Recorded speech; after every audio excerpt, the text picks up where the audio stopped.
Hello friends, আমি বৃষ্টি। তোমরা সবাই কেমন আছো? আর চলে এসেছি আবার একটা মিনি ব্লগ নিয়ে। আর এখানেই দেখো বেটু স্কুটিতে এরকম সারাদিন যতদিন ও মামা বাড়িতে ছিল স্কুটি নিয়ে এরকম করে চেপে থাকছিল। তো যাব আজকে রেডি হয়ে বোয়াইচণ্ডী মন্দিরে পুজো দিতে। ওখানে মানে প্রত্যেকবার এসেই যাওয়া হয়, তো আবার আগের 2 বছর যাওয়া হয়নি। তো এবারে দিদি ওরাও এসছে, তো সেখানেই যাব। দিদিও বললো যে ওরাও আছে, ও শ্বশুরবাড়িতেও একবার দেখা করা হয়ে যাবে।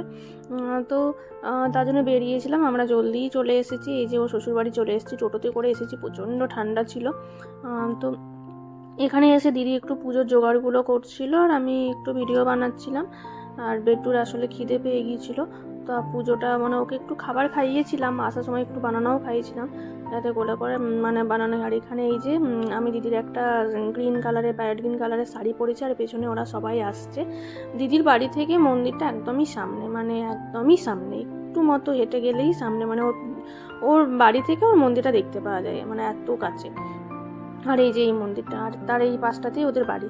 তো এখানে তো আমি অনেকবার এসেছি এই মন্দিরে, অনেকবার, বাট বেটুকে নিয়ে কোনোদিন আসা হয়নি। তো ভাবলাম যে এইবারই সব থেকে ভালো সুযোগ, বেটুকে নিয়ে একবার মন্দিরে আসি। ও তো এমনিতেই ছটফটে করে, একটুখানি মায়ের দর্শন করুক, একটু শান্ত হোক।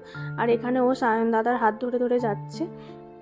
পুজো প্রায় সব নিয়েই আসা হয়েছে, বাট কিছু কেনা হবে এখানে। এই যে এখানেই দোকান আছে। মন্দিরের ভেতরে তো ভিডিও করা অ্যালাউ নয়, মানে আমি করিও না। তো এখানে এই যে সমস্ত মানে ভাত ভোগের জন্য সমস্ত কিছু রেডি করেছে দিদি।